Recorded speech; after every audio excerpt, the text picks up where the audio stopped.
Hello students, how are you? Hope you are all fine and safe. I am here with the next poem, Fire and Ice. Fire and Ice. This is a short 9 lines poem. It is a highly symbolical poem written by a well-known poet, Robert Frost. Robert Frost was one of those who won the Pulitzer Prize 4 times. This poem was published in 1920. This poem is actually a meditation about how the world will end. There are mainly 2 opinions or beliefs about how the world will end, one by fire and the other by ice. Now we read the poem line to line. Some say the world will end in fire, some say in ice. Some say, the poet is not sure who say. The poet is talking about those people. कवि उन लोगों की बात कर रहा है जिनका मानना है कि धरती का अंत होगा, क्योंकि दुनिया के सभी धर्म ग्रंथ भी इस बात का प्रमाण है, इस बात की गवाही देते हैं कि दुनिया का अंत होगा। जैसे कि हिंदू धर्म में प्रलय की बात की गई है, इस्लाम धर्म में कयामत का जिक्र किया गया है। So on the basis of these scriptures a group of people want to say, लोगों का एक समूह इस बात का दावा करता है कि धरती का अंत ज़रूर होगा। तो उन लोगों का मानना है कि धरती का जो अंत होगा वो आग से होगा। The earth will burn to ashes, कि धरती जलकर राख हो जाएगी। As fire spreads quickly and have the destructive effects, same desires, endless desires can have the capacity to destroy the world. इन ख्वाहिशों के लिए, हमारी डिज़ायर्स के लिए एक मशहूर उर्दू कवि ने बड़ी अच्छी बात कही है। वो बात क्या कही है? ख्वाहिशें ऐसी कि ख्वाहिशों का भी दम निकले, ख्वाहिशें ऐसी कि ख्वाहिशों का भी दम निकले, बहुत निकले मेरे अरमां मगर फिर भी कम निकले। इस कवि ने जो ये डिज़ायर्स की बात की है, वो क्या कहता है कि मेरी बहुत सारी ख्वाहिशें पूरी हुई, लेकिन फिर भी लगता है कुछ ख्वाहिशें अधूरी रह गई। ख्वाहिशें means desires. In this poem also fire and ice are used as symbols for human emotions. Fire indicates desire, lust, passion and greed. And ice indicates hatred, jealousy, coldness and coldness at heart. तो कवि क्या साबित करना चाहता है कि it is not bad to have desires as we are human beings, लेकिन अगर ये ख्वाहिशें हद से ज़्यादा बढ़ जाएं तो ये हमारे लिए और दुनिया के लिए नुकसानदेह हो सकती हैं। यहाँ कवि क्या कहता है कि जब हमारी ख्वाहिशें पूरी नहीं होती तो इंसान उन अधूरी पड़ी ख्वाहिशों को पूरा करने के लिए किसी भी हद तक जा सकता है। He wants to fulfill his desire by hook, by crook. आगे कवि क्या बोलता है? जो बाकी लोग हैं, बाकी लोग बोलते हैं कि दुनिया का अंत होगा तो वो बर्फ़ से होगा। सूरज है वो ठंडा पड़ जाएगा, पूरी पृथ्वी बर्फ़ की तरह जम जाएगी और इस सृष्टि का विनाश हो जाएगा।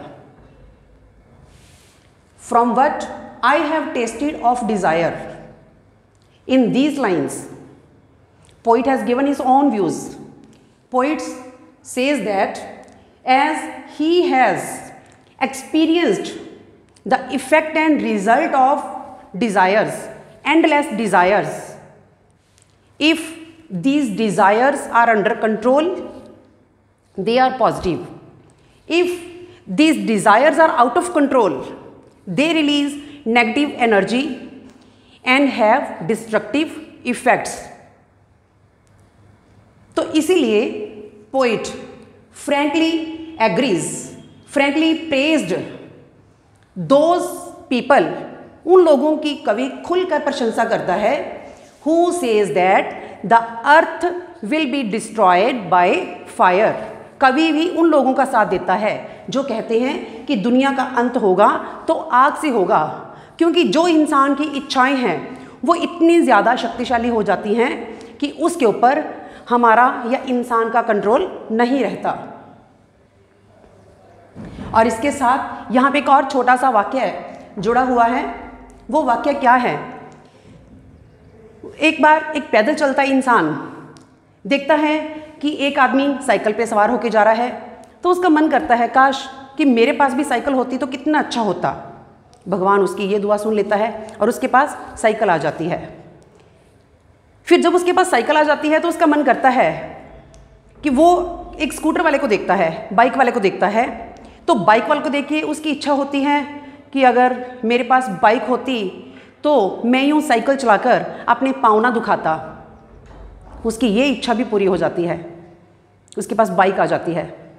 जब उसके पास बाइक आ जाती है, वो बाइक चला रहा होता है, तो अनायास ही उसकी जो नज़र पड़ती है वो एक गाड़ी में बैठे युवक पर पड़ती है, और वो गाड़ी सवार को देख के इच्छा करता है कि देखो मैं कैसे बाइक के ऊपर बैठकर धूप में सड़ रहा हूँ, काश कि मेरे पास भी ऐसी ऐसी गाड़ी होती।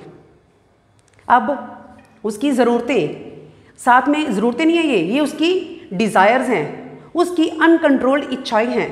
अब जब उसके पास गाड़ी आ जाती है, वो गाड़ी में बैठा जा रहा है, तो उसकी नज़र आसमान में उड़ते एरोप्लेन पर या हेलीकॉप्टर पर पड़ती है।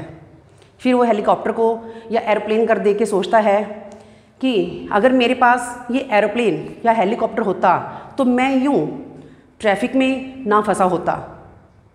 अब what it means, the more you try to satisfy these desires the more they grow, there is no end to it. इंसान जितना ज़्यादा अपनी ज़रूरतों के बारे में सोचता है वो उतना ही ज़्यादा उनमें फंसता चला जाता है, और एक दिन इतना फंस जाता है कि वो इस दुनिया से ही चला जाता है। और फिर वो अपनी इन ज़रूरतों को पूरा करने के लिए हर संभव या असंभव प्रयास करता है, किसी का दिल दुखाने से भी नहीं चूकता। ये था हमारा first stanza. Now we move to our next stanza, but if it had to perish twice. अब इस लाइन में कवि क्या क्लियर करना चाहता है कि संसार का अंत अगर 2 बार होना है, पेरिश मीन्स डिस्ट्रॉय, अगर ये निश्चित है कि संसार का अंत तो होगा। एक बार तो हमने बता दिया कि संसार का अंत कैसे होगा, आग के साथ जल जाने से, लेकिन अगर संसार का अंत 2 बार होना तय है तो दूसरी बार जो संसार का अंत होगा वो कैसे होगा? I think I know enough of it. तो कवि क्या कहता है कि मुझे लगता है दूसरी बार जो अंत होगा उसके लिए रीज़न क्या बनेगा? आइस। आइस को यहाँ पे जो कंपेयर किया गया है वो हेट के साथ कंपेयर किया गया है। Here the poet compares ice with hate. Hate is the silent killer. Hate is the silent killer. As ice makes a part of body numb by its prolonged contact, same as hatred gives numbness to our mind and our thoughts and make us insensitive and cruel. हमारे आसपास कोई घटना होती है, हम उसके प्रति कोई रिएक्शन नहीं देते। हम सड़क पे चल रहे हैं, सड़क पे चलते कोई इंसान घायल अवस्था में पड़ा है, he needs our help, but we don't stop there. तो ये सब बातें हमारे इनडिफरेंट एटीट्यूड, हमारी क्रुएलिटी, हमारी इनसेंसिटिविटी को प्रदर्शित करती हैं, और इन सब बातों से हम इंसानों के बीच में दूरियां बढ़ जाती हैं और दूसरे लोगों के मन में हमारे लिए नफरत पैदा होती है। इसलिए कवि क्या कहता है कि जो हेट है, आइस का जो कंपैरिजन किया गया है हेट के साथ, कि हेट उतनी ही ज़्यादा इफ़ेक्टिव है दुनिया को नष्ट करने के लिए, दुनिया को डिस्ट्रॉय करने के लिए, जितनी इफ़ेक्टिव फायर यानी कि हमारी डिज़ायर्स होती हैं। Ice and would suffice, suffice means sufficient, कि जो आइस है या हेट है वो पर्याप्त है इस दुनिया का विनाश करने के लिए।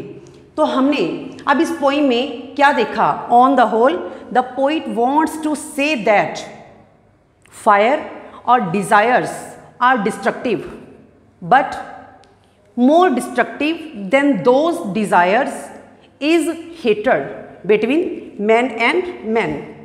मतलब कि डिज़ायर्स तो घातक हैं ही दुनिया के विनाश के लिए, उससे भी ज़्यादा घातक क्या है?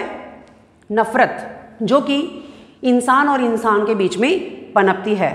और यही नफ़रत जो है बड़े बड़े युद्ध बिटवीन द कंट्रीज़, बड़े बड़े युद्ध को न्योता देती है। और जो ये पोइम है, इस पोइम से हमें एक मैसेज भी मिलता है। The poet wants to convey a message. What is the message? इस पोइम के जरिए कवि हमें क्या कहना चाहता है? The poet wants to aware the humanity that the world will end one day due to our misdeeds, so we should be sociable, helpful, kind at heart, stop hating and hurting others, stop hating and hurting others, always be ready to help the needy। अब मुझे लगता है कि आपको ये poem अच्छे से समझ में आ गई होगी। तो अब हम बढ़ते हैं इस पोइम की राइम स्कीम की तरफ। अब इस पोइम की राइम स्कीम क्या है? आपको मैंने फर्स्ट पोइम में भी समझाया था, डस्ट ऑफ स्नो में।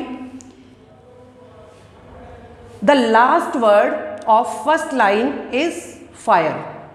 हमने फर्स्ट लाइन के इस वर्ड को नेम दे दिया ए का।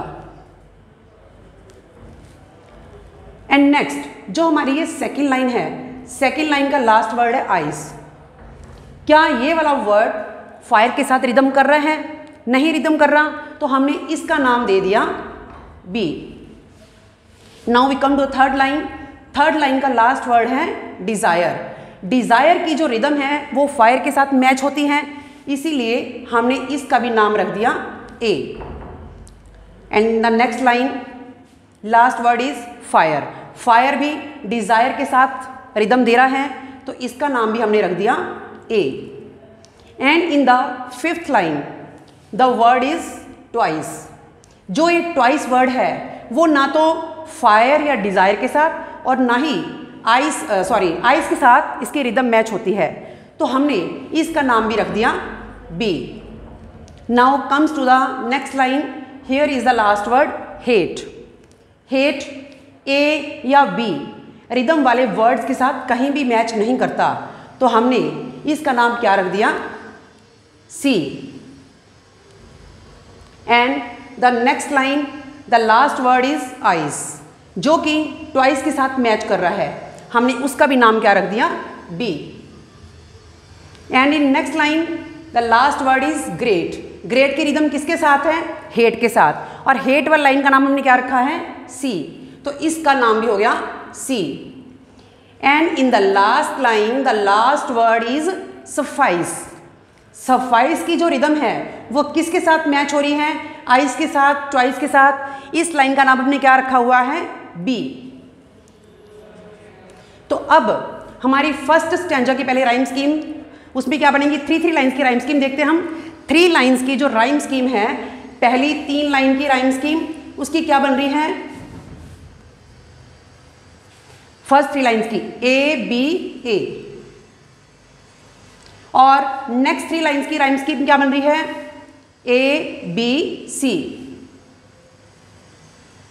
और next 3 lines B C B. That's all. Thank you.